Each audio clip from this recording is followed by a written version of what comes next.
इहलोकिता हा देह देव इच्छिता ते पाहे, धन्यामी जन्मालो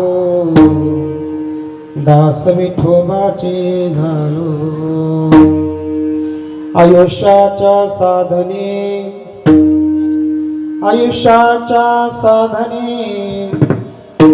सच्चिदानंद पदवी घेणे, धन्यामे जन्मा आलो दास विठोबाचे झालो. तुका म्हणे पावटणी, तुका म्हणे पावटणी, करू स्वर्गाची निशाणी, धन्यामी जन्मालो दास विठोबाचे झालो. पांडुरंगा करू प्रथम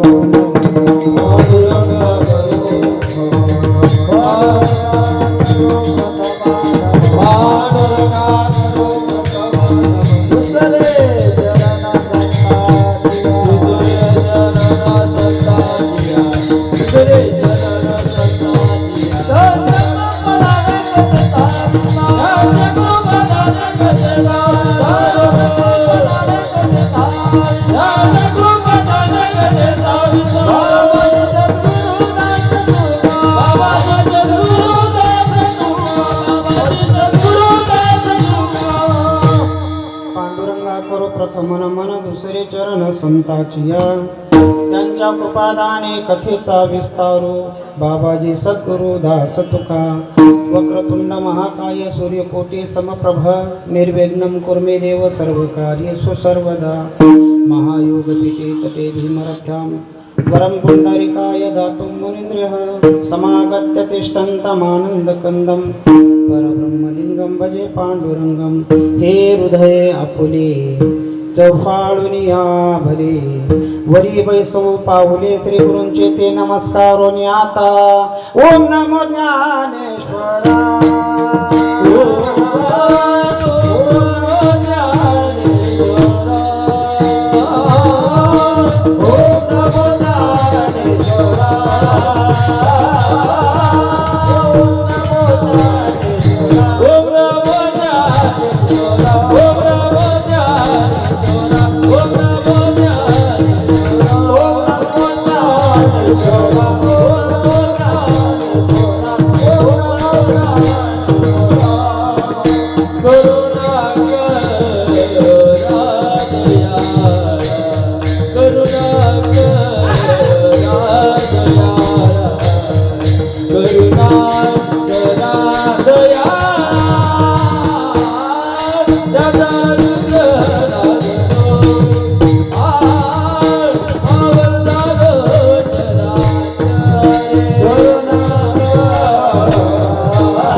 करुणाकरा दयाळा तुमचा अनुग्रह लादलो, पावना झालो चराचरी.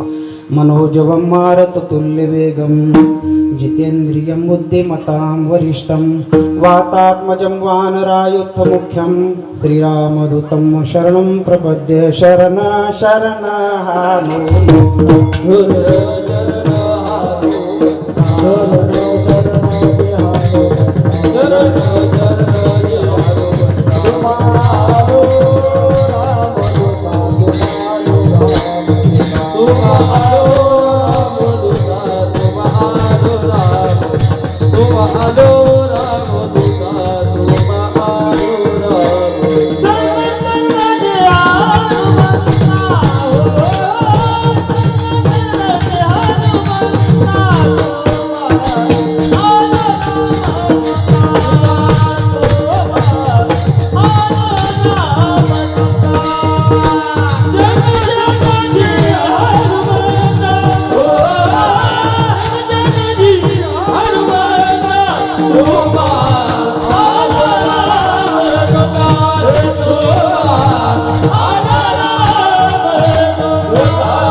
हनुमंता तुम्हा आलो रामदूता काय भक्ती जात्या वाटा मज गावा व्यासोटा मस्तक माझा पायावरी या वारकरी संतांच्या इहलोकीचा हा देह इहलोकीचा हा देह देव इच्छिता ती पाहे धन्य आम्ही जन्मा आलो दास विठोबाचे झालो.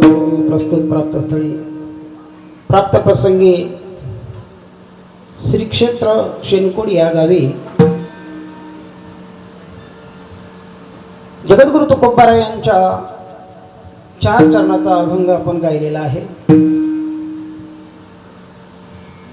श्रीमंत जगद्गुरु तुकोबाराय देवमान्य संतमान्य 5वा वेद निर्माते जगद्गुरु तुकोबाराय आणि त्यांनी आजच्या या अभंगामधून तुम्हाला मला मानवी देहाचं महत्व सांगितलेलं आहे. इहलोकीचा हा देह या लोकामधला हा देह आहे. कुठला आहे? या लोकाचं नाव काय? आपण ज्या गावामध्ये राहतो त्या गावाचं नाव शेनकुड आहे. पण हे गाव कोणत्या लोकामध्ये आहे? मृत्यू लोकामध्ये आहे. बाबा वा वा छान.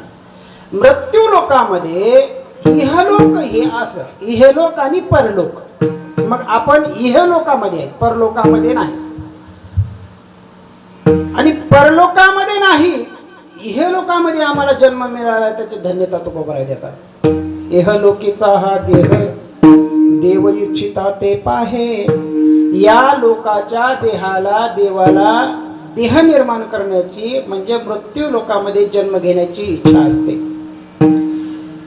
देवलोकाला देखील या ठिकाणी इच्छा होते. मग जगद्गुरु तुकोबाराय या देहाला धन्यता देतात. बघा, धन्य आम्ही जन्म आलो, आम्ही धन्य आहोत. आता धन्य का आहोत? कशामुळे आम्हाला धन्यता प्राप्त झाली? आणि खरंच आम्ही धन्य आहोत का? निंदे आहोत का वंदे आहोत? आपण निंदनीय आहोत का वंदनीय आहोत? पूजनीय आहोत का आदरणीय आहोत? आपण काय आहोत? आपण मानव देहाला जन्माला आलो. म्हणजे तुमचा आमचा देह काय आहे? काय ठरला आहे? या लोकांमध्ये येऊन काय काय कुटाणे केलेत आणि काय काय कारनामे केलेत आणि या देहाचं मिळालेला देह कसा सार्थकी लावलेला आहे हे आपल्याला पाहायचं आहे. जगद्गुरु तुकोबाराय म्हणतात, धन्य आम्ही जन्माला आलो. धन्य आहेत आम्ही जन्माला आलो, कारण इह लोकांमध्ये आम्हाला जन्म मिळालेला आहे. दास विठोबाची आलो. सगळ्यात महत्वाचं आम्ही जन्माला आलो. जन्माला येऊन काय केलो? तर विठोबाचे दास्यत्व प्रकट केलं. आम्ही दास्यत्व स्वीकारलं. कोणाचं स्वीकारलं? विठोबाचं. दास विठोबाची झालो. मग देह हे मिळालेला आहे. हे देह साधन आहे, साधन. या देहाच्या साधनानं आपल्याला साध्याची प्राप्त करायचे. कारण मानवी देहामध्ये जे ज्ञान आहे ते इतर देहामध्ये ज्ञान नाही. म्हणून मानवी देहामध्ये आम्ही आलेलो आहोत. तुम्हाला आम्हाला देवानं ज्ञान दिलेलं आहे. अधिक एक वस्तू दिलेली आहे म्हणजे ज्ञान दिलेलं आहे. आणि आपल्याला या देहानं काय व्हायचं आणि काय नाही व्हायचं, निंदनीय ठरवायचंय का वंदनीय ठरवायचंय का पूजनीय ठरवायचंय, काय ठरवायचं आपण या देहानं? कारण या देहामध्येच आल्यानंतर कळतं. बरं, मानवी देहामध्ये आल्यानंतर कळतं. आयुष्याच्या साधने, आपल्याला जे आयुष्य मिळालंय त्याला साधन केलं पाहिजे माणसानं. आणि सच्चिदानंद पदवी घेणे. सगळ्यात महत्वाचं मानव देहाला आल्यानंतर या आयुष्याचं साधन करायचं, या देहाचं साधन करायचं आणि काय करायचं तर असं सुख प्राप्त करायचं, अविनाशी सुख प्राप्त करायचं. कारण प्रत्येकाला सुखाची अपेक्षा आहे.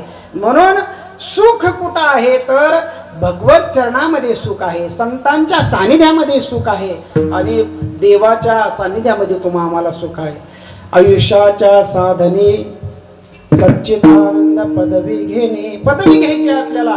जी पदवी करोडो रुपये, लाखो रुपये, अरबो रुपये, खरबो रुपये देऊन मिळत नाही, ती पदवी मानव देहामध्ये आल्यानंतर, साधना केल्यानंतर, देवाची प्राप्ती केल्यानंतर, संतांच्या निकट वस्तीला गेल्यानंतर, संतांचं साहित्यामध्ये जाऊन आपण ग्रंथ वाचल्यानंतर, ज्ञानेश्वरी वाचल्यानंतर, गाथा वाचल्यानंतर, भागवत वाचल्यानंतर, अनेक संतांचे जे ग्रंथ वाचले त्याच्यातून ज्ञान प्राप्त करून घ्यायचं आणि ज्ञान प्राप्त झाल्याच्या नंतर अविनाशी सुखाची प्राप्ती आम्हाला होते. म्हणून जगद्गुरु तुम्हाला म्हणतात धन्य आम्ही जन्म आलो.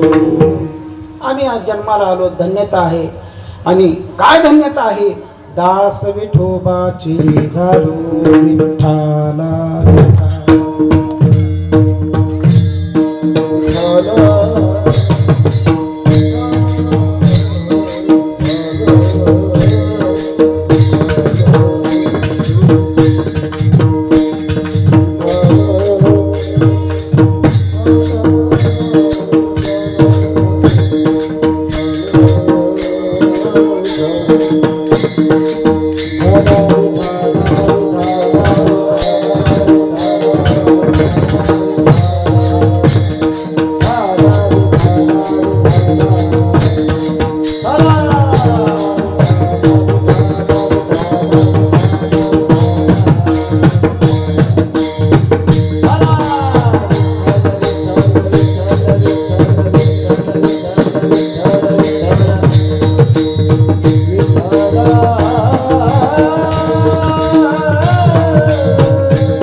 इहलोकीचा हा देह देव इच्छिता ते पाहे. धन्य आम्ही जन्मालो दास विठोबाचे झालो. या ठिकाणी जगद्गुरु तुकोबार आहे. मानवी देहाचं महत्व सांगत असताना खूप छान सांगितलेलं आहे. बघा, देह हे तुम्हा आम्हाला दान दिलेलं आहे. बरं, देह तुम्हाला आम्हाला दान स्वरूपामध्ये दिलेलं आहे. दान स्वरूपामध्ये या ठिकाणी मौजे शेनकोड एक क्षेत्र, तीर्थक्षेत्र, संतांची भूमी, आपल्या भूमीमध्ये महान महान साधू संत होऊन गेलेले आहेत. आपल्या महान महान संतांची पायधूळ या आपल्या भूमीमध्ये लागलेली आहे. त्यांचे चरण स्पर्श या ठिकाणी झालेले आहेत. माधव मामा मुळवणकर असतील, आपल्याच भागातले संत आहेत.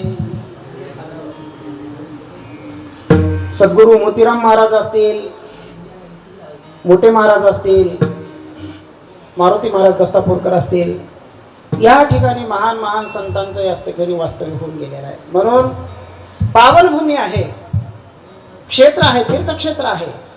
कारण ज्या ठिकाणी देव संत आणि नाम असतं, कथा त्रिवेणी संगम, देव भक्त आणि नाम, या ठिकाणी ज्या ज्या वेळेस देवाचं नाव स्मरण होईल, संतांचं वास्तव्य होईल आणि तुम्हाला आम्हाला ते रसपान करता येईल, तुमच्या आमच्यासारखे भाग्यवान कोणीच नाही.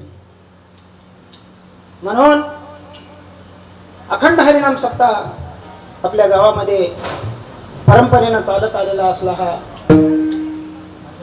भागवत सप्ताह, भागवत कथा, ज्ञानयज्ञ, ज्ञानेश्वरी पारायण, तसेच हरिकीर्तन, हरिजागर.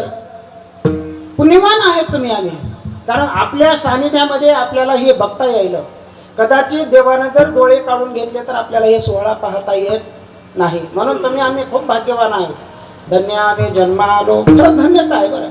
देवाचे एवढे उपकार आहेत, एवढे उपकार आहेत की कोट्यावधी रुपये घालून देखील एखादी शरीराचा पार्ट जर गेला तर ते पार्ट दुरुस्त होई नाही गेला. कोट्यावधी रुपये घालून मग तुम्हा आम्हाला शाबित देह दिलेला आहे देवानं.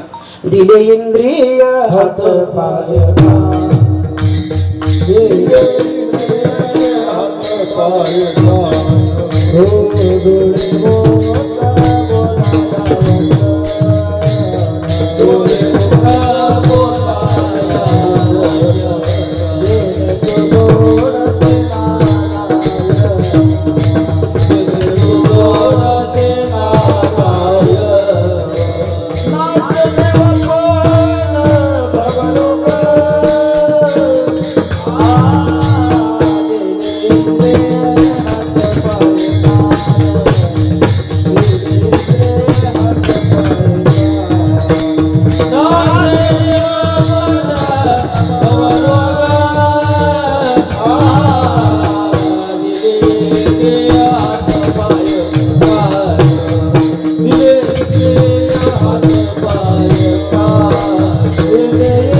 पाय कान डोळे मुख बोलाया वचन जेने तू जोडसी नारायण नासे जीवपन भव देवानं आम्हाला तुम्हाला दान दिलेलं आहे. दान धन स्वरूपात दिलेलं आहे. असा दान स्वरूप कोण आहे? तोची एक दान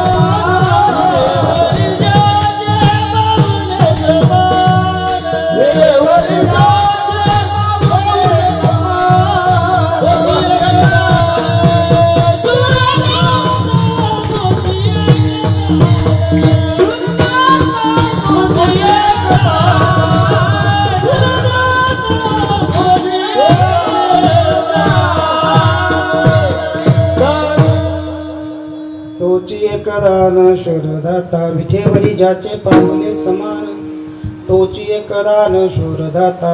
म्हणून भगवान परमात्मा करुणा करुणालय बघा तुम्हा आम्हाला एवढा दान स्वरूपामध्ये दिलेला देह आहे, म्हणून शेणकुडवासियानो खरंच तुम्ही भाग्यवान आहात. आपल्यावर किती संकट आले तरी देवाने तुम्हाला आम्हाला अबाधित ठेवलेला आहे का नाही? मागच्या वेळेस कोरोनामध्ये किती मोठं संकट होतं. हा, तरुण मुलं गेले, लहान गेले, मोठे गेले, वृद्ध गेले, सगळेच गेले. त्याच्यामध्ये नंबर तुमचा आमचा लागला का? अरे तुम्हा आम्हाला भक्ती करायला ठेवलेलं आहे देवानं. उरलेलं आयुष्य तुका म्हणे आता उरलो उपकारा पुरता बर्व झाले आज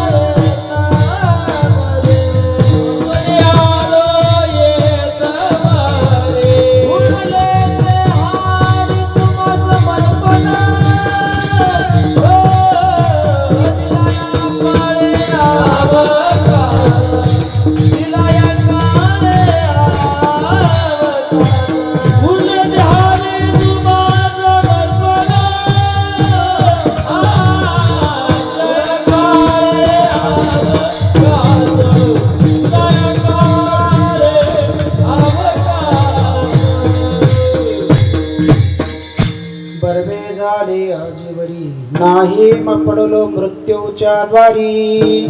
तुम्हा आम्हाला मृत्यूच्या दारामध्ये ढकललेला आहे, अबाधित ठेवलेला आहे. कशासाठी ठेवलेला आहे? भक्तीच करण्यासाठी ठेवले. बघा कोरोनाच्या नंतर जे माणसं वाचले त्यांनी भक्तीच करावं, बाकी काहीच करण्यात मजा नाही तुम्हाला सांगतो. कारण बघा हे काही एक जे आहे ना वस्तू दिलेली असते बघा, दान स्वरूपामध्ये वस्तू दिल्या, त्या वस्तूचा व्यवस्थित उपयोग झाला तर बरं, नाही तर ज्यानं वस्तू दिल्या ते परत घेऊन जातो. त्याच्यामुळं तुम्हाला आम्हाला ही वस्तू दिलेली आहे आणि कोरोनाच्या नंतर तुम्ही आम्ही भक्तीच केली पाहिजे, संतांचे उत्सव केले पाहिजे, धर्म कार्य केलं पाहिजे आणि समाजाच्या हिताचं काय असेल ते केलं पाहिजे. म्हणून शेणकडवासियांनो तुम्ही आम्ही खरंच भाग्यवान आहोत ज्यांनी तुम्हा आम्हाला असं शापित ठेवलेलं आहे. सप्ताहातील आजचा 5वा दिवस आहे आणि 5व्या दिवसाची सेवा माझ्यासारख्या पामराकडे आलेली आहे. गावाच्या वतीनं, संयोजकाच्या वतीनं खरंच मी भाग्यवान समजतो. माझा अपघात झाला होता तरी मला या ठिकाणी बसून कीर्तन करायला लागलं, पण माझा नियम मोडला नाही. गाववासियांना माझा नियम मोडला नाही. मला 2 खुर्च्या ठेवून कीर्तन करायला लावलेलं गाव आहे. म्हणून एक करा मायबापांनो, तुम्हाला सांगतो गावामध्ये अशी एकी करा, धर्म कार्य झालंच पाहिजे. अहो गावोगाव तुम्ही विचार करा, काय धर्माचा ज्याच्या त्याच्या धर्माचा जास्त नाही एवढा मोठा डंका वाजवायला, एवढा डोंका वाजवायला. अरे तुम्ही आम्ही तर शूरवीर छत्रपती शिवाजी महाराजांचे आपण वंशज आहोत. आपल्या रक्तामध्ये उसळतं रक्त आहे, धर्माच्या कार्याला आधी पुढे होणारं रक्त आहे. तुम्ही आम्ही बघा अहिल्यादेवी होळकरांचे आपण वंशज आहोत. काय माता माऊलीनं आपल्या जीवनामध्ये काय केलं, हे लढाया करत असताना कितीतरी मंदिराचा जीर्णोद्धार केला का नाही? मग शूरवीर आणि तुम्ही आम्ही आपले जगद्गुरु तुकोबराय यांचे वंशज आहोत, छत्रपती शिवाजी महाराजांचे वंशज आहोत, संतांचे वंशज आहोत, शूरवीरांचे वंशज आहोत. म्हणून धर्म कार्यामध्ये मागे पडायचं. अरे सगळं गाव एक व्हा, सोडून द्या जाती पाती भावकी. या धर्म कार्यामध्ये काहीच मध्ये घ्यायचं नाही आणि धर्माचं कार्य असेल पुढे होऊन करायचं. कारण जगद्गुरु तुकोबराय म्हणतात, जर धर्म कार्याला आडवं गेलं रे बाबा घातलिया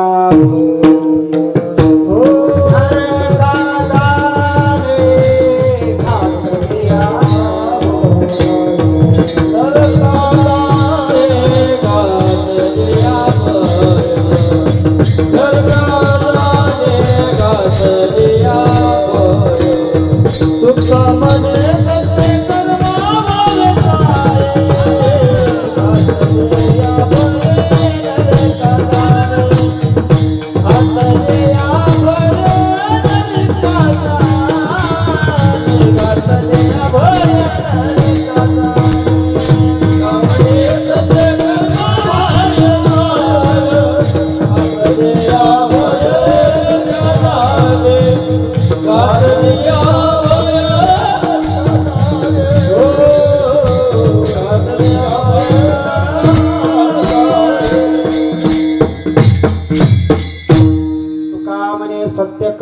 व्हावे साय आणि घातली अभय नरका जाणे. जे सत्य कर्म होत असेल, धर्माचं कार्य होत असेल, समाजाचं कार्य होत असेल, एखाद्या माता माऊलीचं अडचण आलेली दूर होत असेल तर अवश्य त्या ठिकाणी आपला सहभाग नोंदवावा.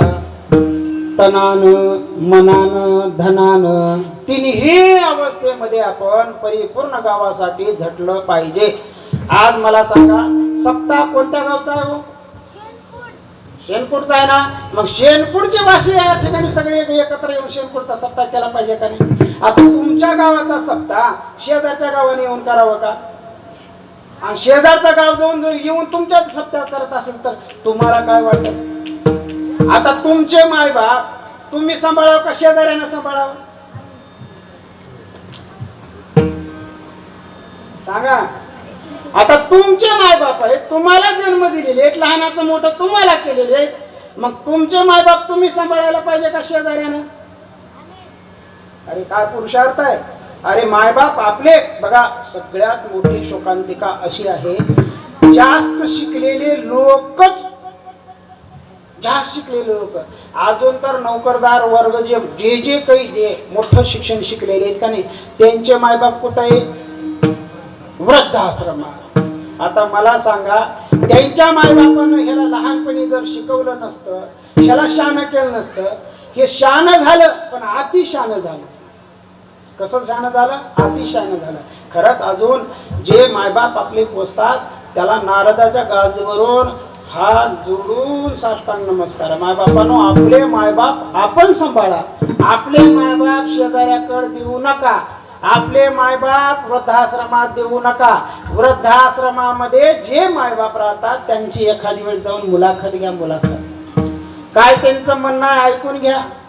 अरे ते म्हणतात मला सोन्याचा घास आहे, मला खाण्यासाठी चांगलं आहे, मला राहण्यासाठी चांगलं आहे, फॅन आहे, गादी आहे, गोळ्या आहेत, औषध आहे, सगळंच आहे, पण मला इथं करमत नाही. तिथलं जाऊन तुम्ही विचारा. मी सुखमणी आश्रमामध्ये जाऊन 15 दिवसाला जातो आणि प्रत्येकाचा विचारतो किंवा आता तुम्हाला काय वाटतं? ते म्हणतात महाराज माझ्या लोकाला सांगा, जसं जनावर कोट्यामध्ये बांधतात तसं माझ्यासाठी कोटा बांध म्हणा. अरे जनावराला जसं वाळले भाकरी टाकतात तसं माझ्या पुढे भाकरी वगैरे वाळला टाक म्हणा. मी 2 दिवसाच्या, 4 दिवसाच्या, 8 दिवसाच्या भाकरी पाण्यामध्ये भिजवण आणि खाईल, पण मला नातवाला पाहता येईल, मला नातवा संग खेळता येईल, मला मुलासोबत बघता येईल. अरे काय अपेक्षा आहेत म्हाताऱ्याचं? काय लागतं म्हाताऱ्याला? तुम्हाला सांगतो, अरे एक कुत्र पोसायला जेवढा खर्च लागत नाही तेवढा म्हाताऱ्याला खर्च लागतो. अरे काय त्या कुत्र्याला गाडी, काय त्या कुत्र्याला धुवायला साबण, काय त्या कुत्र्याला बसायला अरे रे रे रे रे काय काय नाना प्रकारचा त्याला पिंजरा. अरे एवढं जर माय बाप्पाला तुम्ही केलं तर भरभरून आशीर्वाद देतील की कल्याण इच्छी पावे जाते कल्याण इच्छी हो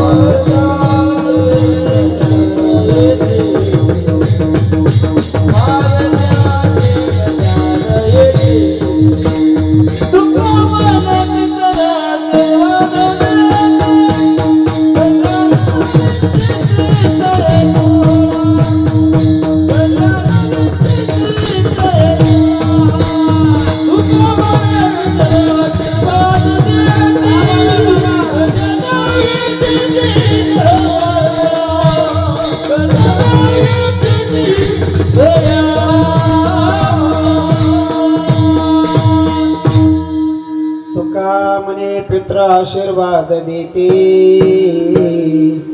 कल्याण इच्छिते तुला कुळा. आपल्या सगळ्या कुळाचं कल्याण व्हावं मध्ये त्यांना कमी पडू देऊ नका. अरे संसार तुम्ही एवढा थाटात करता, कोणाच्या जोरावर संसार केला एवढा तुम्ही? अरे त्या म्हाताऱ्यांना रक्ताचं पाणी करून तुम्हाला मोठं वाढवलं, शिक्षण दिलं. माझं विषयांतर होऊ नये. मी 2च मिनिट घ्यायलो याच्या बाबतीत, कारण मी शेवटी घ्यायला पाहिजे होतं पण विषय आला म्हणून या ठिकाणी मी बोलत आहे. म्हणून सगळ्यांना विनंती आहे, मायबापांना घरी सांभाळा. हो त्या तिकडे वृद्धाश्रमाकडे जाऊ देऊ नका. आपलं गाव आपण ताब्यात ठेवा. गावातली मंडळी बाहेर जाऊन देऊ नका. एक धर्माच्या कार्याला सगळेजण एकत्र या. असा सत्य व्हावं, दणदणीत सत्य व्हावं. देवाला असा आनंद वाटावं. तुम्हाला स्वतःला आनंद झाला, तुमच्या परिवाराला झाला, संताला आनंद होतो, देवाला आनंद होतो. देवाचं कार्य करायला माग हटायचं नाही. कारण दिले इंद्रिय हात पाय कान डोळे मुख बोलाया वचन देवानं आम्हाला हा नरदेह दिलेला आहे. नरदेह निदान लागले हाती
लागले हाती. उत्तम सार उत्तम गती देवची हो म्हणती ते होती तरी का चित्ते न धरावे. बघा नरदेह तुम्हाला आम्हाला प्राप्त झालेला आहे. बघा सगळ्यात महत्वाचं बाबा, ज्या वस्तूचा अति परिचय झाला त्याची माणसाला किंमतच कळत नाही. लक्षात आलं का तुम्हाला? ज्या वस्तूची आची परिचय झाला, आता ह्या वस्तूचा जास्त परिचय झाला याचं मला महत्वच कळत नाही. म्हणजे माणूस जवळ असताना माणसाची किंमत कळत नाही. माणूस लांब गेला की मग त्याचा फोटो आणा, मोठे मोठे लावा, गावाला लाडू जिलेबी गुलाबजामुन खाऊ घाला. बाप मेला ताकानं लाडू घातली लोकाला विठ्ठल.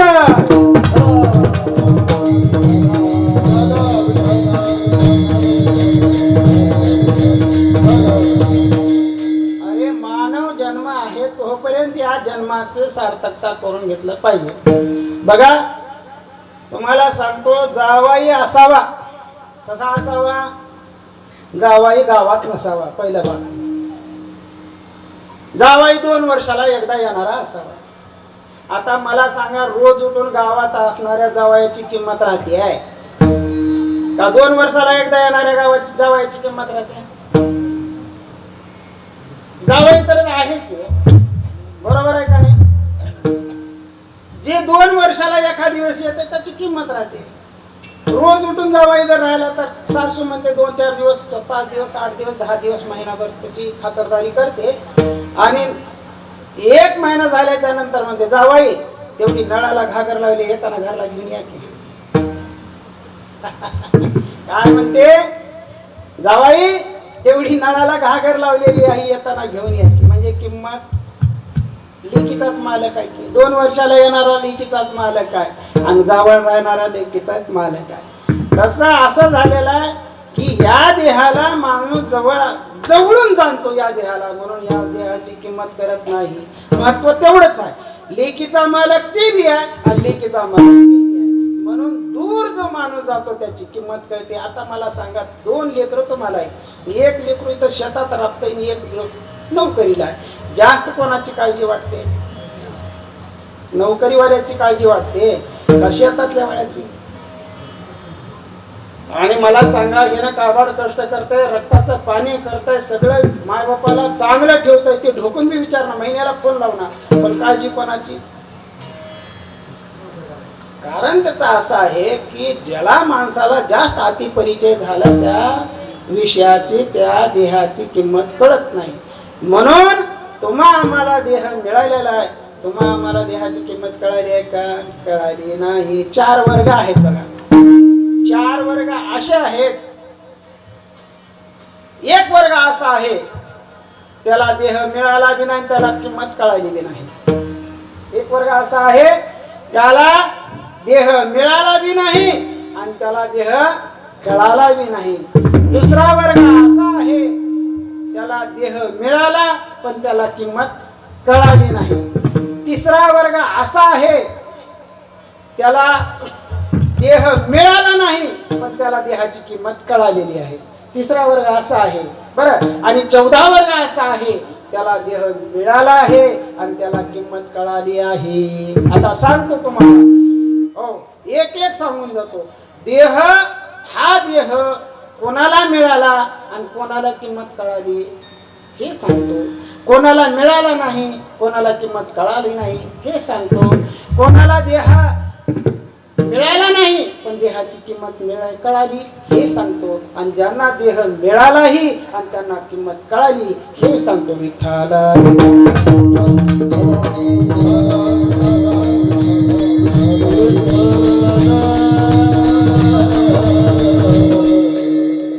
बघ, एक लक्षात घ्या, सगळ्यात महत्वाचं, हे देह कधी प्राप्त होतो?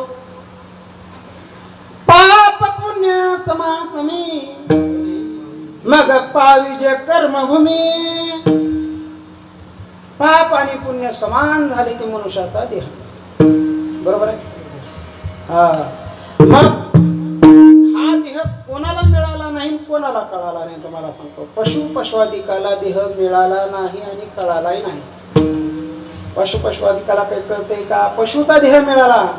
पशु काय पाप पुण्य जाणती, उत्तम मध्यम भोग भोगिती, काही एक उपजताची मरती, अंध बहिरी होती पांगुळ मुखे. पशुपश्वादिकांना मानव देह मिळाला नाही. एक वर्ग मिळाला, कळाला तुम्हाला की त्याला देह बी मिळाला आणि त्याची किंमत बी कळाली नाही. बरं ठीक आहे, चला. हा देह मिळाला बी की कळाला बी कोण आहेत? संत वर्ग असा आहे. हा देह मिळाला आणि या देहाचं सोनं करून घेतलं संत महात्मे. बर ठीक आहे, या देहाला आला पण या देहाचं महत्व कळालं नाही. कोणता वर्ग आहे? तिसरा. त्याच्यामध्ये तुम्ही आम्ही आहोत. तुम्हाला आम्हाला नरदेह मिळाला पण कळाला नाही.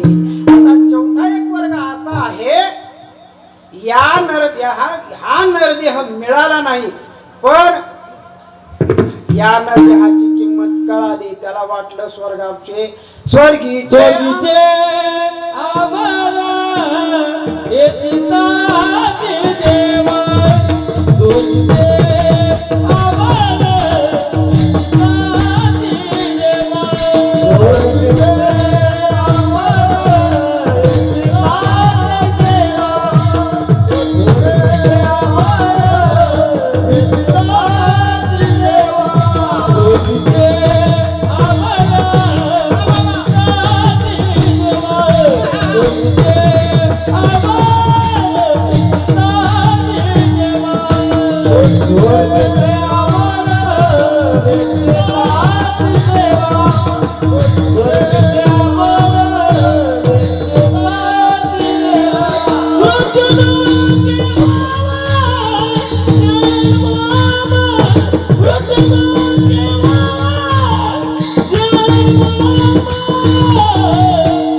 नारायण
कळाला कोणाला? स्वर्गीचे अमर इच्छिता ते देव मृत्यूलोकी भावा जन्मामा. आम्हाला तुम्हाला जन्म मिळालेला आहे, पण त्यांना वाटतं आम्हाला या जन्माचं महत्वच कळालं नाही. आणि जर तुम्हाला आम्हाला महत्व कळालं असतं, जर कळालं असतं तर माणूस देव किंवा संत झाला असता. नाही नाही, माणूस कधी झाला असता. आता माणूस राहिला नाही. राहिलाय का? माणूस राहिला नाही. हेच आमची प्रार्थना आणि हेच आमचे मागणे, माणसाने माणसाशी माणसा समभागणे. आता माणसानं माणसासोबत वागतंय का बरं सांगा बरं? हा, पशुधिकासारखं वागणं आहे. जे खायचंय ते खातंय, जे खायचं नाही ते खायचं, जे प्यायचं नाही ते प्यायचं, जे कृत्य करायचं नाही ते करून मोकळं व्हायचं. अरे त्याच्यासाठी तुम्हाला आम्हाला जन्म मिळालेला नाही. आम्हाला या जन्माचं महत्व कळालं नाही. पण स्वर्गातल्या देवादिकांना या देहाचं महत्व कळालं. कारण स्वर्गामध्ये देहामध्ये जे देव होऊन गेलेले आहेत. तुम्हाला आणखी एक सांगतो, सगळ्यात महत्वाचं स्वर्गातले देव कसे येतो मी प्रत्येक वेळी सांगून जातो. बरं बाबा, आता पहिल्यांदा तुमचा आमचा परिचय झाला. स्वर्गामध्ये देव झालेले लोक सांगतो. बघा देवाचे प्रकार किती आहेत सांगून जातो तुम्हाला. असलेले देव, केलेले देव, झालेले देव, किती प्रकार आहेत त्याच्यामध्ये. केलेले देव कोणते? छेदरी हे दरी दैवते, छेदरी हे दरी दैवते,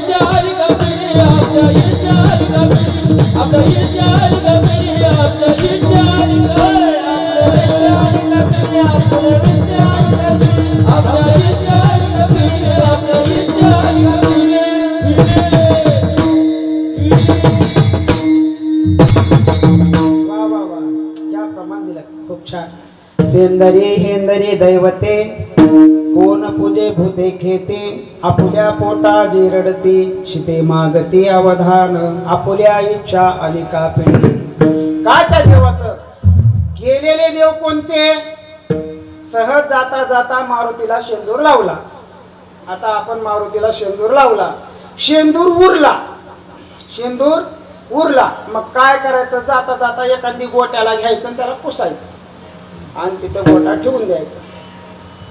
दुसरा येणार, शेंदूर लावणार, बाहेर बघणार, अरे ही बी देव आहे का? आता हे देव आहे का? ह्याच्यामध्ये काय यथोचित आपण काही सामुग्री करून होम हवन करून ह्याचं प्राणप्रतिष्ठा केल्या का? अजिबात नाही. उरल्याला शेंदूर लावला म्हणून शेंद्राचा देव तिथं झाला.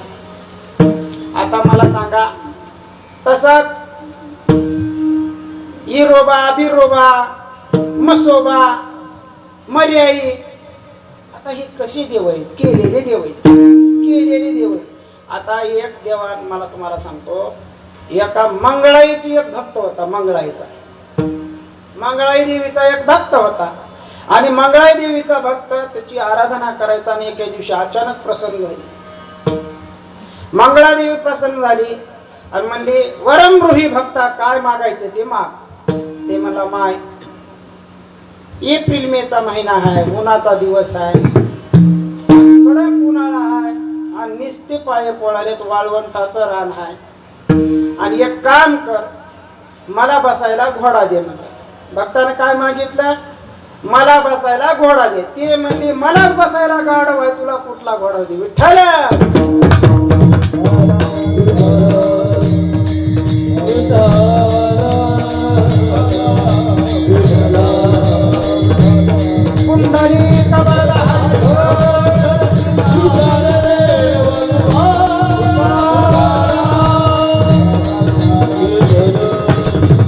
आता मला सांगा, जी देवता भक्ताची इच्छा पूर्ण करू शकत नाही, मग तिची भक्ती काय म्हणून करायची? म्हणून महाराज म्हणतात, तुकाराम महाराज म्हणतात, सेंदरी हेंदरी दैवते कोण पूजे होते खेते, आपुल्या पोटाची रडते शिते मागते अवधान, आपुल्या इच्छा निकासी पिढी. तिला खायला मिळणार गेलं की एक उग लावून देते ते गावात.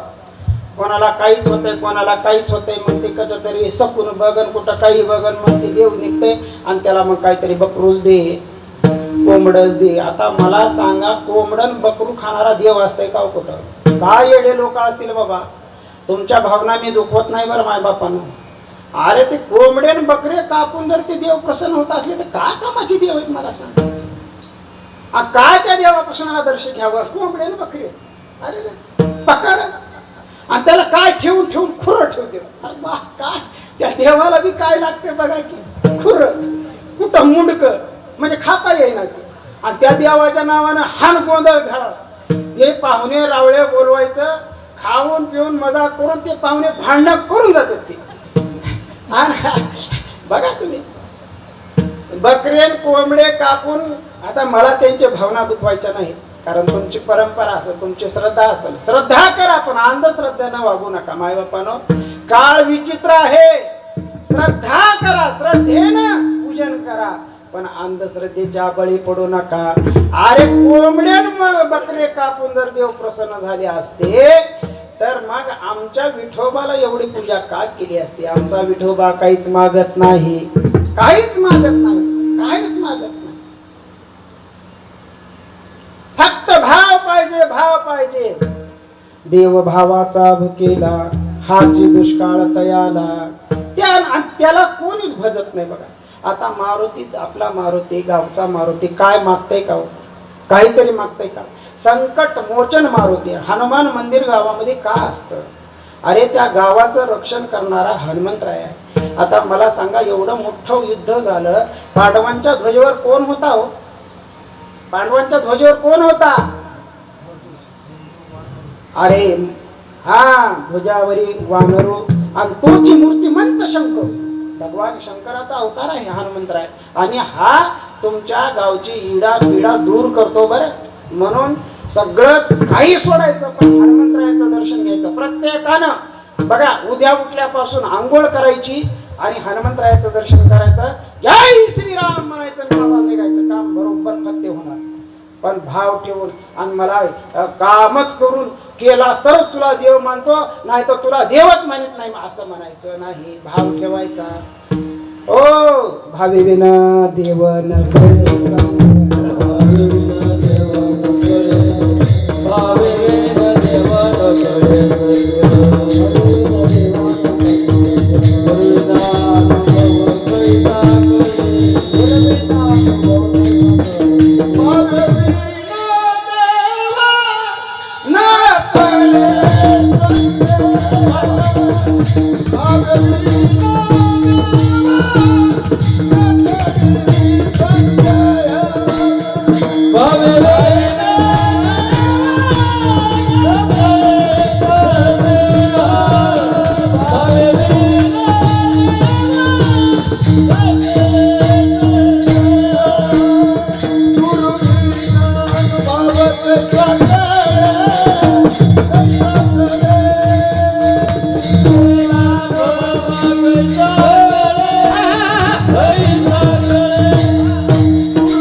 भावे विना देव न कळे निसंदेह, आणि गुरुविना अनुभव कैसा कळे. भाव जर देव पाहायचा असला तर भाव पाहिजे, आणि भाव जर नसल तर देव कळणार नाही.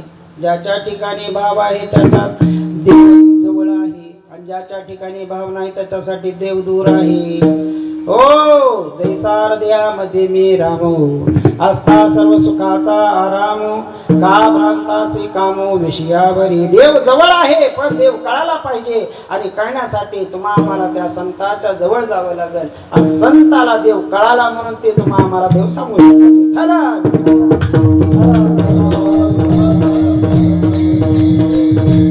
आता झालेले देव सांगतो तुम्हाला, झालेले देव. केलेले देव तर कळालं, हे सेंद्रिय हेंद्रिय सगळे जे आपण जे लावतो का नाही. आता काही जणांची श्रद्धा असते, 5 पांडव आपण पूजा करतो, 5 पांडवाची पूजा करतो आपण परंपरेनं करतो म्हणून ठीक आहे. पण बाकीच्याला शेंदूर लावणं सोडून द्या, त्याची आराधना करून सोडणं द्या, कारण त्यालाच काही मिळत नाही. अरे तो देण्यासाठी असमर्थ आहे आणि जे देण्यासाठी असमर्थ आहे त्याची काय भक्ती करता तुम्ही? जो समर्थ आहे त्याची भक्ती करा. बरं आता झालेले देव सांगतो. 100 यज्ञ केलं की इंद्र होता येत, 100 यज्ञ केलं की इंद्र होता येत, 1000 यज्ञ केलं की ब्रह्मदेव होता येतो. पण ब्रह्मदेव आणि इंद्रदेव झाल्यानंतर ही त्यांच्या त्या जीवनामध्ये मुक्ती मिळत नाही आणि मुक्ती मिळत नाही. पण जोपर्यंत बघा, एक सांगतो तुम्हाला, सगळ्यात महत्वाचं गणित असं आहे, पायथागोरसचा जसा सिद्धांत आहे तसा एक सिद्धांत आहे. पाप आणि पुण्य समान झालं की मनुष्य देह मिळतो. काय मिळतो? पाप पुण्य समासमे मग पाविजे कर्मभूमी. पाप आणि पुण्य समान झालं की मानव देह मिळतो. आता मग काही जण म्हणतात पाप आणि पुण्य समान झाल्यानंतर देवानं मला एवढं गरीब का केलं आणि त्याला श्रीमंत का केलं? त्याला जबाबदार तुम्ही आम्हीच आहे, त्याला जबाबदार तुम्ही आम्हीच आहेत. अरे नरदेह मिळाल्यानंतर तुम्हाला सांगतो, जास्त पुण्य आणि जास्त पाप झाल्याच्या नंतर मला सांगा 200% पुण्य आणि 200% पाप झाले आणि उगाच 30% आणि 20% झालेला आहे पाप. आता मला सांगा, साधारण आणि असाधारण माणसामध्ये कशी गणना आहे बाबा? बर त्याला जाऊ द्या. मी सांगत होतो की ब्रह्मदेव आणि इंद्रदेव हे झालेले देव आहेत, पुण्याच्या जोरावर झालेले देव आहेत. आणि मग त्यांचं पुण्य संपलं, झरकून मृत्यू लोकांना. तू का म्हणे जाते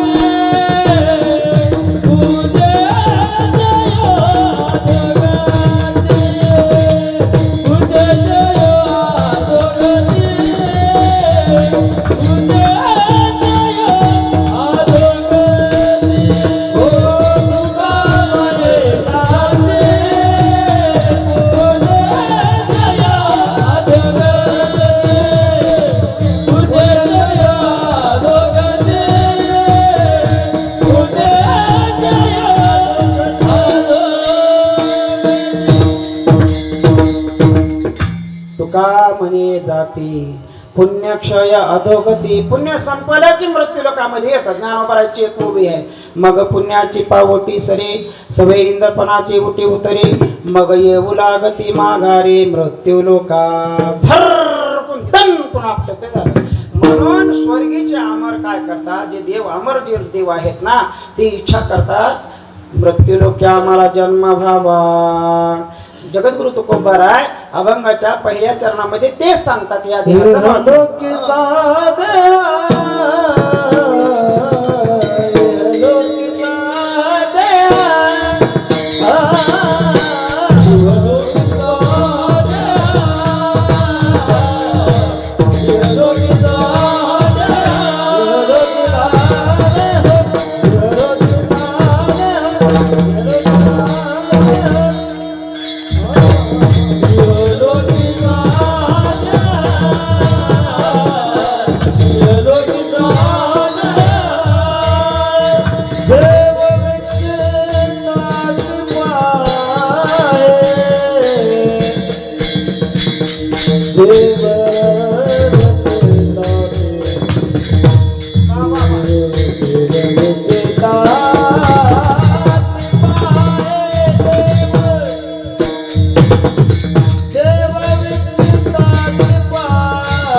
देह देव इच्छिता ते पाहे धन्यामे जन्मा आलो. तुकोबराय म्हणतात या देहाच्या या मृत्यू लोकामध्ये जे देह तुम्हाला आम्हाला मिळालेला आहे या देहाची इच्छा स्वर्गाधिक देव करतात.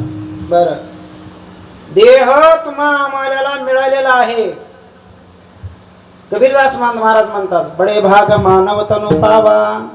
मानवा अरे तू भाग्यवान आहात तुला या ठिकाणी देह मिळालेला आहे. बरं देह मिळाला ना अमेरिकेत मिळाला नाही हे एक भाग्यवान आहे. भाग्याचं लक्षण दुसरे एक असं आहे भरतखंड नरदेह प्राप्ती हे तो परम भाग्याची संपत्ती. तुम्हा आम्हाला भारतामध्ये आणि संत भूमीमध्ये तुम्हा आम्हाला जन्म मिळालेला आहे. बरं हो मग हा जन्म तुम्हाला आम्हाला मिळालेला आहे. कागटाळी न्याय सापडला देह न घडो उपाय घडू आले. कावळ्याच्या आंधळ्याच्या टाळीमध्ये कावळा जसा सापडावा तसं तुम्हाला आम्हाला हे देह सापडलेला आहे. बरं मग या देहाचं कारणीभूत तुम्ही लावून घेतलं पाहिजे. काय लावून घेतलं पाहिजे तर अभंगाच्या दुसऱ्या चरणामध्ये जगद्गुरु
आलो दास विठोबाचे झालो. जगद्गुरु तुकोबाराय सांगतात आम्ही धन्य आहोत.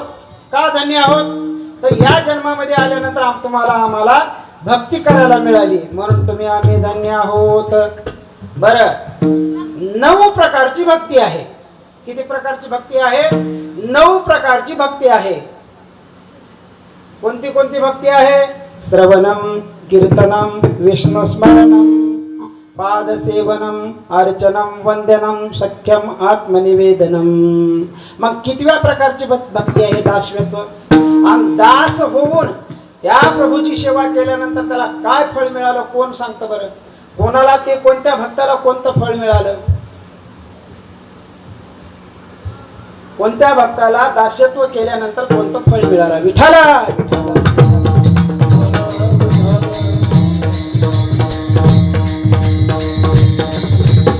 दासत्वानी काका हनुमंत बघेले मरुनी जगीले राम चरण मरुनी जगीले राम चरण मरुनी जगीले राम चरण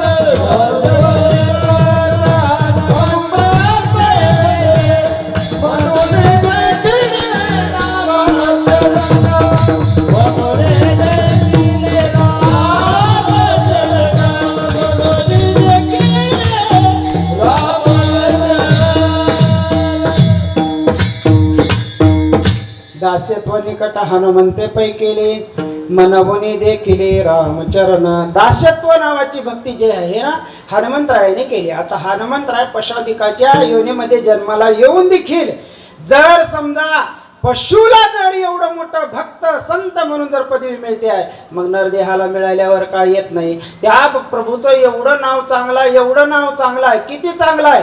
नाम चांगले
एवढं चांगलं नाव आहे. कपी कुळ उद्धरिले मुक्त केले राक्षसा. आता मला सांगा, एखाद्यानं तुम्हाला वस्तू वापरायला दिलेली आहे, त्या वस्तूचा पुरेपूर चांगला वापर केला पाहिजे का नाही? एखाद्या आता बघा दोन दोस्त होते आणि दोन दोस्ताच्या एका दोस्ताच्या घरी लग्न होतं आणि त्याला फिरायला जायला पाहुण्याच्या इकडं तिकडं जायला अडचण येऊ लागली. म्हणून त्या दोस्ताला म्हणला, अरे माझ्याकडे काही वाहन नाही, काय नाही, ह्या गावाला पत्रिका दे, त्या गावाला पत्रिका दे, इकडं आमंत्रण दे, तिकडं दे, इकडली वस्तू इकडं आणि हे ते करायला मला काही न्यायला यायला काही वाहनच नाही बाबा. एक काम करतो, तुझं वाहन देतोस का? अरे ते म्हणलं मित्राच्या कामाला नाही तर मग कशाला येईल. म्हणून त्यांनी मित्राला गाडी दिली. काय दिली? गाडी दिली. आणि गाडी दिल्याच्या नंतर त्या मित्रानं गाडी आणला घरी. गाडी आणला, गाडी बघितला, म्हणला पहिलं हिचं डेंटिंग पेंटिंगचं काम करावं लागेल. काय करावं लागेल? डेंटिंग पेंटिंगचं काम करावं लागेल. मग ती गाडी घेतली, गॅरेजमध्ये टाकली. मग ती डेंटिंग पेंटिंग झाली, कलर फिलर झाला. आणि कलर फिलर झाल्याच्या नंतर लग्नाची तारीख येऊन गेली. म्हणजे लग्न इकडं तसंच लागलं, त्या गाडीचा कलर काही झालाच नाही. आता मला सांगा, ती गाडी घेऊन या दोस्ताला काय उपयोग झाला? अरे ती गाडी जर कामात आली नाही, त्या कलर करण्यामध्ये तिला दुरुस्त करण्यामध्ये जर सगळा वेळ गेला तर गाडी काय उपयोगाला आली? कळालं का मी काय म्हणायला होते? अरे देवानं तुम्हाला मग शरीर दिलेलं आहे. इष्णन हमामन पावडरन ह्याच्यानं घास, त्याच्यानं घास. कुठं गाढवाचं घोड होत असते का माणसाच्या लक्षात येत नसेल. अरे तुम्हा आम्हाला हे देह दिलेला आहे, मग ह्या देहाचं काहीतरी सार्थकता करून घेतली पाहिजे की नाही? या दोस्तानं, या भगवंत रूपी दोस्तानं तुम्हा आम्हाला ही गाडी दिली. मग ही गाडीचा उपयोग घ्यायचा का हिला कलर टाकायचं? कुठं चांगले कपडेच घाल, कुठं हेच कर, कुठं तेच कर. अरे त्या गाडीचा चांगला उपयोग झाला तर त्या वाहन म्हणजे त्या वस्तूचा उपयोग झाला तर त्या वस्तूची किंमत आहे. मग तुम्हा आम्हाला एवढाच मोठा नरदेह दिलाय. तुम्ही आम्ही बघा, एक तर ह्याला आयुष्य नाही, आयुष्याची मर्यादा आहे का? आता असं ठरलं की बाबा प्रत्येकाला 100 वर्षाचं आयुष्य आहे आणि गॅरंटी नाही. मग माणसानं सुखानं संसार करावं, 80 वर्ष 90 वर्ष करावं, 10 वर्ष परमार्थाला द्यावं, ही खरं आहे का नाही? पण ह्या देहाची गॅरंटीच नाही. मग तुझे 10 वर्ष कधी संपणार आहेत नाही, काय नाही. आधी 10 वर्ष भक्ती करून घ्यावं. काय करून घ्यावं? भक्ती करून घ्यावं. आणि 90 वर्ष मिळालेले मग संसारात घालावं. अरे कारण या देहाचा न धरी भरवसा जैशी तरवर छाया. काळा नळाची या तोंडी घातली लोण्याची उंडी, माशी पाक पखडे तव हे सरे. नाशिवंत देह जाणार सकळ, आयुष्य खात काळ सावधान. आयुष्य खात काळ सावधान. आयुष्य खात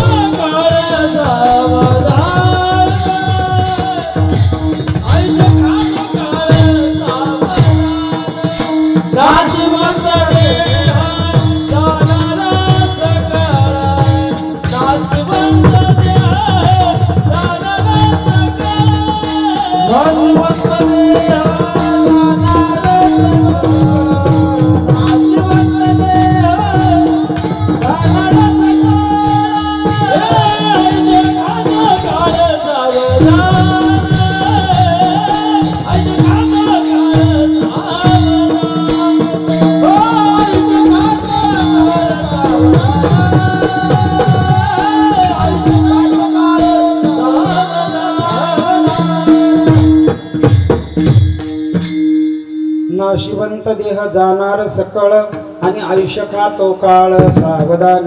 या माणसात तुम्हाला आणखीन एक सांगतो. अल्प आयुष्य मानव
आयुष्य मानव देह.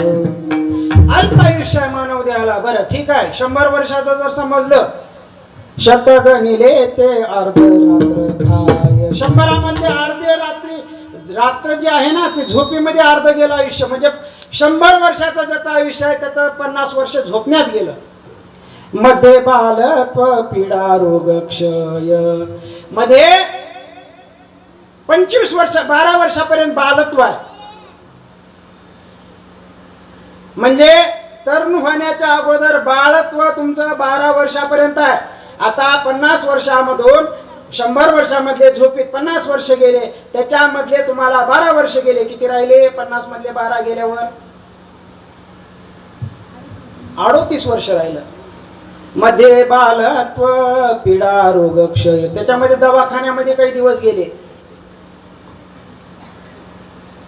कोणाला शुगर आहे, बीपी आहे, हार्ट आहे, अटॅक आहे, कोणाला पॅरालिस झालेला आहे. एकाला मी तर बघितलंय पॅरालिस झालेला माणूस 20 वर्ष वाचतंय पलंगावर उगत तसंच. आता जरा बघायले ते असाच बघत राहते. आता जरा बघायले दूध पाजवा. म्हणजे बघा, त्या ज्याला ते झालंय, त्या रोग झालाय, त्याचं बी पाप आणि त्याचं सगळं करणाऱ्याचंही पाप. कारण ते पाप झालेलं त्यानं फिरून घेते. कोण? बाजत पडलेला. आणि त्याचं पाप आहे म्हणून बाजत पडते. आणि गुन्हानं त्या परिवारालाही बसू देत नाही, कारण फिडू घेते ते. म्हणून मध्ये बालत्व पीडा रोग क्षय. जर समजा रोगाच्या अधीन जर समजा 10 वर्ष 15 वर्ष गेले, तर मग भजना ते उरले पाहेगा. काय उरतंय भजनामध्ये? म्हणून राम राम स्मराधी लाहो करा गाठ बांधा मुळबंदी करा रे बापानो साधन हरीचे जन करिनीचे नका करू हरी हरी तुम्ही मनार सकळ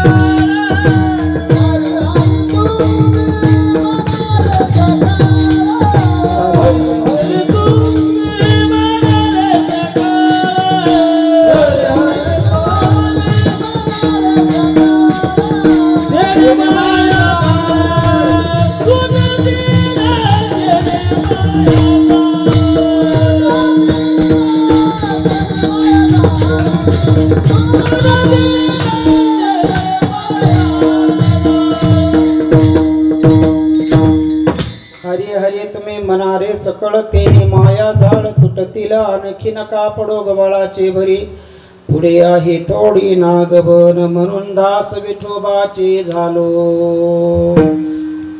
आम्ही ज्याचे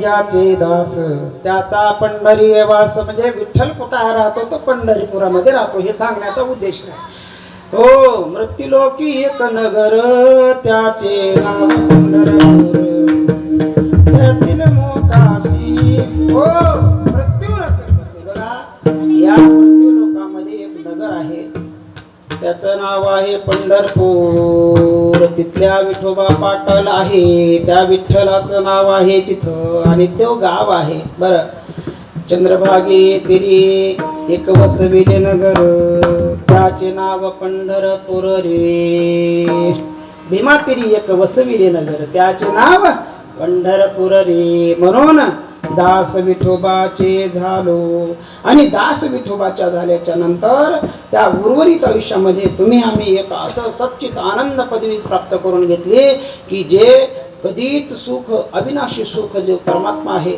त्याची तुम्ही आम्ही प्राप्ती करून घेतली पाहिजे आयुष्याच्या साधनी सच्चित आनंद पदवी घेणे धन्य आम्ही जन्मा आलो दास विठोबाचे झालो धन्यता प्राप्त करण्यासाठी दास विठोबाचा होण्यासाठी संतांच्या चरणाला लागला पाहिजे संत चरण रज लागता सहज वासनेचे बीज जळून जाई बरं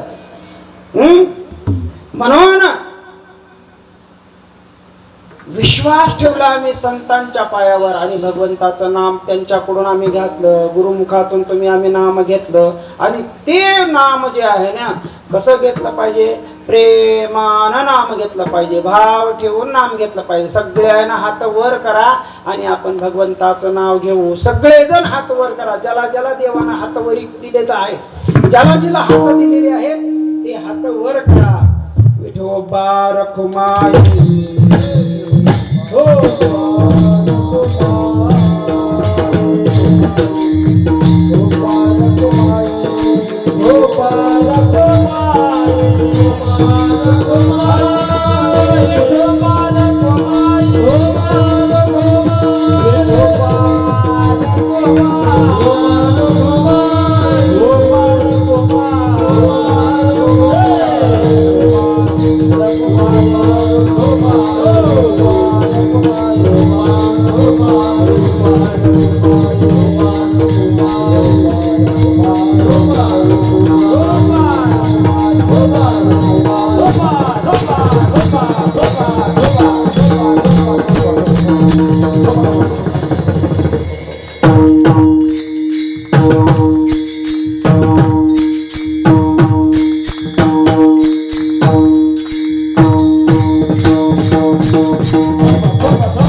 अहो भजन असं प्रेमाने भजन केलं पाहिजे बरं.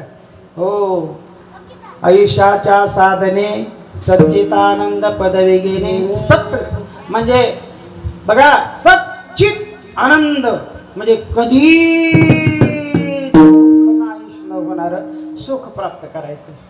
सुखाला आगी करीसी तळमळ, तरी तू पंढरीसी जाय एक वेळ. मग तू अवघाची सुख रूप होशी, जन्मोजन्मीचे दुःख विसरशी. बघा, प्रत्येकाला असं वाटलं पाहिजे मला देव कधी भेटल, मला देव कधी भेटल. सगळ्यात मला सांगतो, आम्हाला देवाची गरज नाही, ती भेटण्याची गरज नाही. त्याची भेट होणे हे आमच्या जीवनात देव संत येऊच नाही असंच वाटतंय. असंच वाटतंय का? काय कीर्तन भजन हे रिकाम टेकड्याचं काम आहे. हे काय चांगल्या माणसाचं काम आहे का? एज्युकेटेड माणसाचं काम आहे काय भजन कीर्तन करणं? अरे ज्याला वेळ जात नाही त्या लोकांना इकडच्या मार्गात यावं, असंच आहे का? अरे मायबापानो, ज्यांच्या संसारामध्ये परमार्थाची जोड आहे, ज्याचा संसार चांगला त्याचा परमार्थ चांगला. तुम्हाला आणखीन एक गणित सांगतो. जन संसारामध्ये उत्तम संसार करतायत त्यालाच संसार उत्तम परमार्थ उत्तम करता येतो. ज्याला संसाराचे सूत्र समजले नाही त्याला परमार्थाचे सूत्र काय समजणार बाबा? ज्याचा संसार चांगला त्याचा परमार्थ चांगला. तुम्हा आम्हाला जर संसारच करता आला नाही तर परमार्थ काय ढेकळं करणार आहे? हा, किती बरगड्या उघड्या पडू पडू जरी सांगून गेले तरी काय करणार आहे? काय करणार आहे? संसारी असावे आसोने नसावे, भजन करावे वेळोवेळा. भजन पाहिजे. ज्याच्या जीवनामध्ये भजन नाही त्याच्या जीवनाला काडी लागावं, राख रांगोळी व्हावं.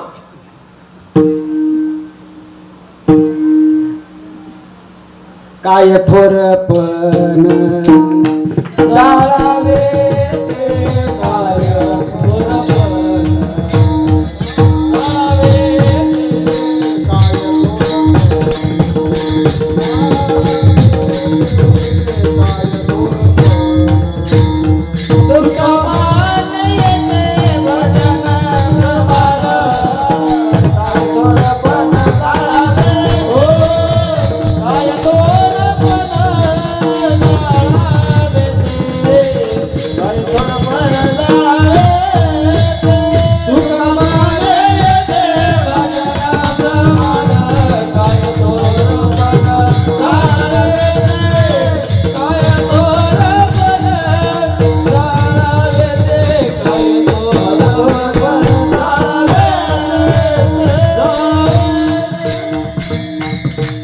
तुका म्हणे येथे भजन प्रमाण काय थोरपण जाळावे ते. ज्याच्या आयुष्यामध्ये देव नाही, संत नाही, ग्रंथ नाही, ज्याच्या जीवनामध्ये भाव नाही, सद्भाव नाही, समाजाविषयी हित नाही, अरे परिवाराच्या विषयी हित नाही, त्या तशा घराला काडी लागावं म्हणतात तुकाराम महाराज. काय थोरपण जाळावे ते. बाग कोट्यावधीचा बंगला आहे, अरे बंगला आहे, कामामध्ये काम, काही म्हणा राम राम, जाईल भवश्रम सुख होईल सर्वदा. भजन ह्या शब्दाचा अर्थ काय तुम्हाला कळालं का नाही? का टाळण मृदंगन हेच नाव भजन आहे का? सांगा, हेच नाव भजन आहे का? भजन म्हणजे काय? भजन म्हणजे काय? अरे निष्काम सेवा करून, सद्भावना ठेवून, भगवंताचं काम करत असताना, आपल्या संसारामध्ये जगत असताना कोणाला लुटायचं नाही, कोणाला फसवायचं नाही, कोणाच्या मुड्या मोडायच्या नाहीत. आणि विशेष करून 2 रुपये कमवत असताना चांगला परमार्थ करत करत करत करत संसार करत करत करत देवाचं नाव घेणं म्हणजे भजन. भजन म्हणजे सोडायचं सगळं संसार आणि निघाले दिंडीत आणि बायका लेकरं दुसऱ्याच्या दाराला. काय कामाचं आहे त्या भजनाचा? काय उपयोग आहे मला सांगा? आता वारीला बरेच जण येतात बरं. वारीला यायचं, वारकरी त्यालाच म्हणायचं आधी घरची सोय करीन मग होय होय वारकरी. घरचे काहीच बघा, महिनाभर आपण वारीला जातो ना बाबा, महिन्याचं राशन 2 महिन्याचं राशन आधी घरात भरून द्यायचं, मग वारीला यायचं, तरच वारकरी व्हायचं. काय बंद पडलं नाही तुमचं तिथं येण्यावर. तिथं लोक मावना गेले तर तुझं काय काम आहे तिथं? हा, उग तोंड वरी करून निघालं एक जग्या म्हणायचं त्याला, जग्या. काय म्हणायचं? जग्या. आणि लेकरं बाळ दुसऱ्याच्या दाराला, आणि भाभी आठवभर पीठ आहे का? आणि काय झालं नाही, आणि नवरा वारीला गेलाय. मग त्यानं काय आणून दिलं? काय नाही भाभी, हे का त्यांना सांगितले होते महिन्याचं राशन भरून द्या, आपली आपली पिशवी भरली निघाली. आणि बायको लेकर आता बघते म्हणजे रोजगार करते, तुमचं पीठ शंभर पीठ फेडते, पण आता लेकराला पीठ नाही. काय करावं? तुझ्या का जाळाव का ते भजणार? आणि देव तुला पावल का? अरे देव हा माणसामध्ये देव आहे. माणसातला देव शोधला पाहिजे. देव माणसातला आहे, माणसामध्ये आहे, तो शोधला पाहिजे. कुटुंबाची सेवा हेच विष्णूची महापूजा. स्वामी काज गुरु भक्ती, पितृवचन सेवापती, हीच विष्णूची महापूजा. अनुभव नाही तुझ्या, माय बापाची सेवा करणं हेच विष्णूची महापूजा. अरे पुंडलिकानं भगवंताला युगे 28 उभा केलं. कशाच्या भक्तीवर? कशाच्या जोरावर? मायबापाच्या सेवेवर.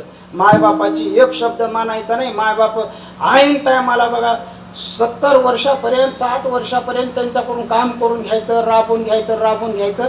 आणि जेव्हा त्या मायबापाला पोराची गरज असते तेव्हा बायकोचं ह्याचं भांडण करायचं आणि मायबापाला वायरी ठेवायचं. आता त्या वयामध्ये कसं करावं ते ना? हा, कसं करावं बाबा सांगा मला? त्या वयात ते काय वय आहे स्वतः करून खायचं? म्हणजे आयुष्यभर कमविलेलं ह्या पोराला लावायचं आणि ऐन टायमाला पोरानं टाकून द्यायचं. आणि इकडं पटके बांधून कमरा बांधून भजन करायची, कीर्तन. तुला फुकून दे तुझ्या बायला, त्याला बुटानं मारत असल्या महाराजाला विठ्ठल.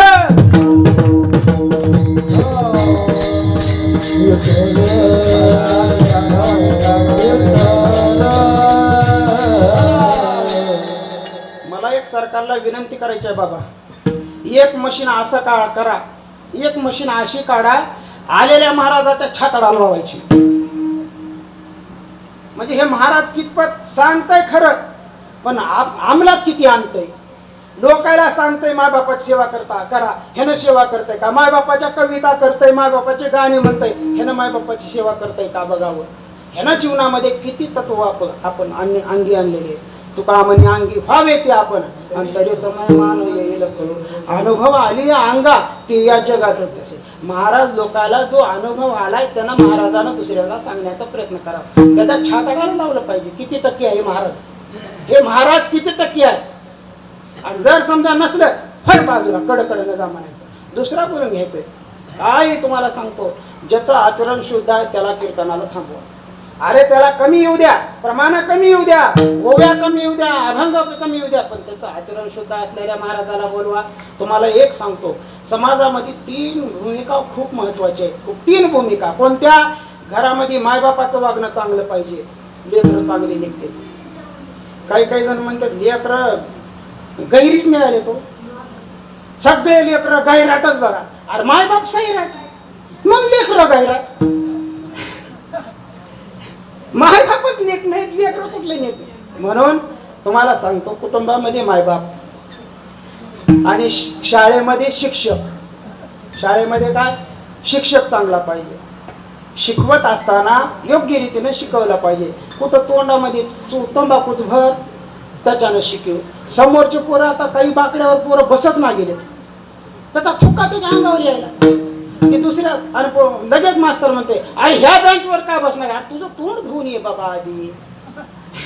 सगळा थुका पुढच्या लोकांच्या पोराच्या अंगावर चालाय. आणि दुसरी गोष्ट अजून, त्या बाकड्यावर बसू शिकव, हे करून शिकव. त्याचा तास संपला, ते घेत जाते बाहेर, एक पोरं त्याच्यातलं उठतंय, बरं हो म्हणताय, ते बाकड्यावर बसताना त्यात गुरुजीची टिंगल करते. म्हणजे शाळेमध्ये जर शिक्षक चांगला असला तर विद्यार्थी चांगले निघतात. गुरु चांगला, शिष्य चांगला. गुरु चांगला नाही बघा, अर्धवट गुरु आणि अर्धवट चेला, दोनों का नरक में ठेला. दोघाही नरकात. अरे त्या गुरुनच काही स्वतःचं कल्याण करून घेतलं, ते दुसऱ्याचं काय कल्याण करणार आहे? काय करणार हो? काय तो उपयोग? आणि तिसरी गोष्ट, समाजामध्ये साधूवर एवढी मोठी जबाबदारी आहे, एवढी मोठी जबाबदारी आहे. साधूवर विश्वास ठेवून सगळी जनता वागते, त्याचं अनुकरण करायला बघते. ह्या खैरात सारखे जर आले तर काय खरं आहे मला सांगा. म्हणून मी म्हणतो छाताडाला मशीन लावली पाहिजे. किती टक्के आधी शोधलं पाहिजे. बघा, भोंदूगिरीवर लक्ष ठेवू नका. तुम्हाला सांगतो श्रद्धेनं विश्वासानं श्रद्धेनं भजन करा. तुम्हाला सांगतो, अरे हे महाराज फिराज पडू नका पाया. काय ते ना काही लय मोठं काम केलेलं आहे का? काहीच नाही. विश्वास ठेवायचंय तर तुम्हाला ज्ञानेश्वर विश्वास ठेवा, गाथेवर विश्वास ठेवा, भागवतावर विश्वास ठेवा. तुम्हाला सांगतो निळोबारायाच्या नंतर संत नाही. आता महात्म्यांनी साधना करून मोळवंचे माधव महाराज झालं, आपले मोतीराम महाराज झालं, हे संत होऊन गेले. त्यांचं आचरण होतं. युग बदललंय, युग बदललंय. आता सगळं ऑनलाईनचा जमाना झालाय. आता जर तुमच्यामध्ये जर गुण चांगले असतील तर तुम्हाला लोक स्वीकारतील, आणि ते बी स्वतः भक्ती करायची आणि दुसऱ्याला भक्ती करायला सांगायचे. आपण ज्ञानी नाही, उगा कोरडे पाषाणात लोकायला सांगून उपयोग नाही. नाही, तुम्ही श्रद्धेनं करा, अंधश्रद्धेनं करू नका. हे जरी नाही काढ तरी दुसरा येईल, हे जरी नाही काढ हे जरी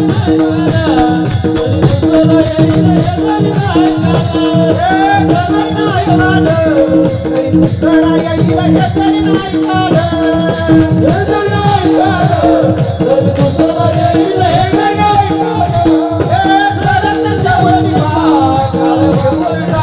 सरत शेवटी सगळी शेवटी काळ बघून येईल, सगळी शेवटी एका जनानी आमच्या काय वाजाईल, एका जनानी आमचं काय वाजाईल, एका जनानी आमच्या काय वाजाईल,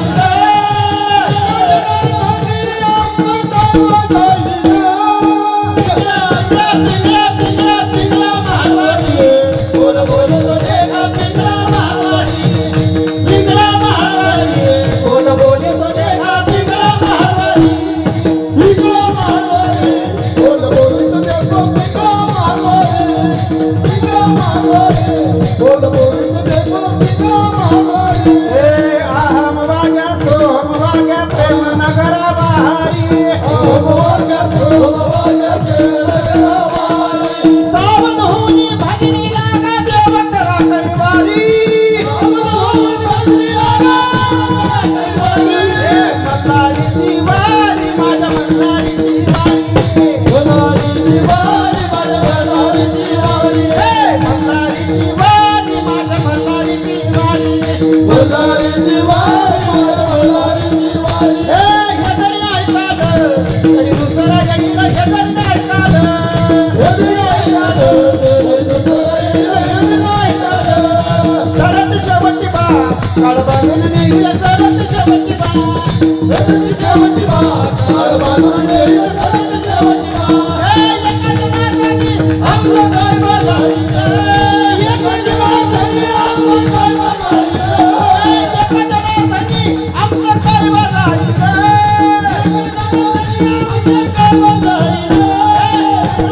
पिंगला महाराजी बोल बोल तो देखा. पिंगला महाराजी, पिंगला महाराजी बोल बोल तो देखा. पिंगला महाराजी, पिंगला महाराजी बोल बोल तो देखो. पिंगला महाराजी.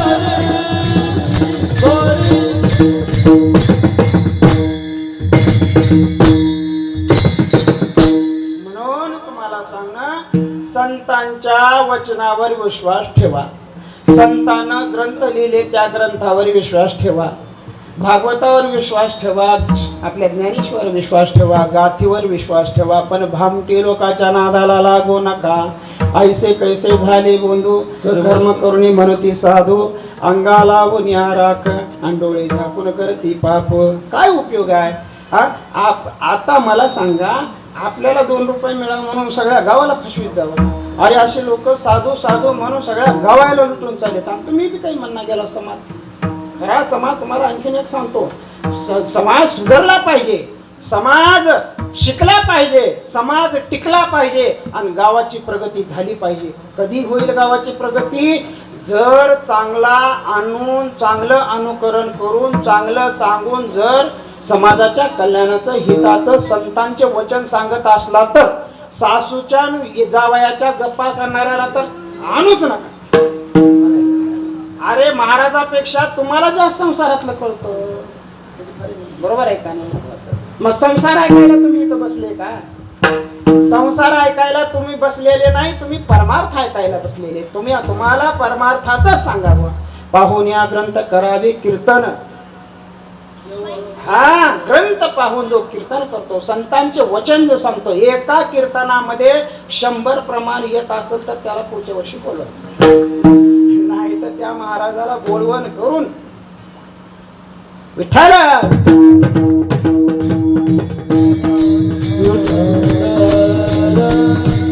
म्हणून तुम्हा आम्हाला मानवाचं आयुष्य मिळालेलं आहे बाबांनो. या मानव देहाचा चांगला उपयोग करा.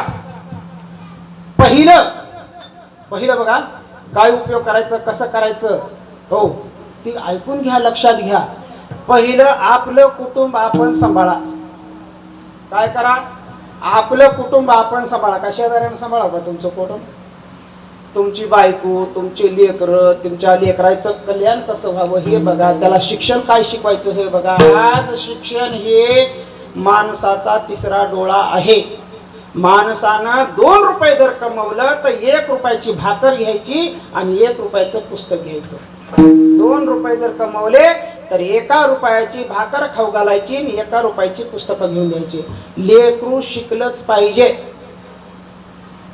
आज तुमच्या हातात आहे लेकराला का बनवायचं काय नाही. तुम्ही ते बाळ्या बिडी पेटून आण मला त्याने गुणानं बिडी पेटून आणताय का म्हणायला. बिडीत पेटीत एक झुरका मारते मग बापाला देते बिडी. त्याच्यासाठी आपण कुटुंब सांभाळत असताना आपण नीट राहायचं, आपण चांगलं वागायचं. दुसरी गोष्ट सगळ्यात महत्वाचं आयुष्यामध्ये भजन करायचं. म्हणजे भजन करायचं म्हणजे काय? सगळं सोडून द्यायचं आणि टाळवाजीत फिरायचं नाही, त्याला भजन म्हणत नाहीत. काम करत असताना भगवंताचं नाव घेणं, अनन्य प्रकारचं भजन करायचं, देवाचं नाम घेत राहायचं, काम करत करत भजन करायचं, त्याला भजन म्हणायचं. आता हे लावण्या टाळ हे लावण्या मृदंग श्रुती टाळ घोष शेऊ ब्रह्मरस, हे ब्रह्मरस आहे बरं. ब्रह्मरस घी काढा त्याने पिढा वारेल. म्हणजे भजन हे तुमच्या पारावर भजन होणं म्हणजे हे अमृत आहे, हे ब्रह्मरस आहे. ब्रह्मरस वेगळं आणि तुम्हाला सांगितलेलं भगवत भक्ती वेगळी. भक्ती करा, भक्ती विना मुक्ती नाही. न लगती सायस जावे वनांतरा, सुखी येतो घरा नारायण ठाईच बैसुनी करा एक चिता वडी अनंत आळवावा. आपलं कीर्तन संपलेलं आहे बरं. 1-2 मिनिटाचं तुम्हाला आणखीन एक सांगतो मायबापानो, व्यसनाधीन होऊ नका. सगळ्यात महत्वाचं, या जगत असताना व्यसनानं कुटुंब उद्ध्वस्त केले. दारू पिणाऱ्याच्या घरामध्ये संसार चांगला म्हणून कधीच ऐकलंय का? दारू पिऊन माणसानं 100 एकर शेत कमीले कधी ऐकलं? उगा 10 एकर बरं, 1 एकरभर तर कमीले. दारू पिऊन त्या पांडून 1 एकर शेत कमीले, असं कधी ऐकलंय का? अरे बाबा, 100 एकरावरून 1 एकरवर आला दारू पिऊन. 1 एकरावरून 1 काकरीवर आला, 1 काकरीहून 1 गुंट्यावर आला, 1 खडा राहिला नाही. अरे खडाच नाही, घरात गॅस राहिला नाही, भांडे राहिले नाही, बायको गेली की भांडे इकू दारू पित येते. म्हणून दारू पिणं व्यसन सोडून द्या. अरे काय पिता? दारू गांजा मत पी यार, अक्कल गुंग हो जाती है. अपने पलू का पैसा खर्च कर मुंह में मक्खी जाती है. नाही, पिऊ नका. कुटुंब सांभाळा, कुटुंब सांभाळून मायबाप सांभाळा.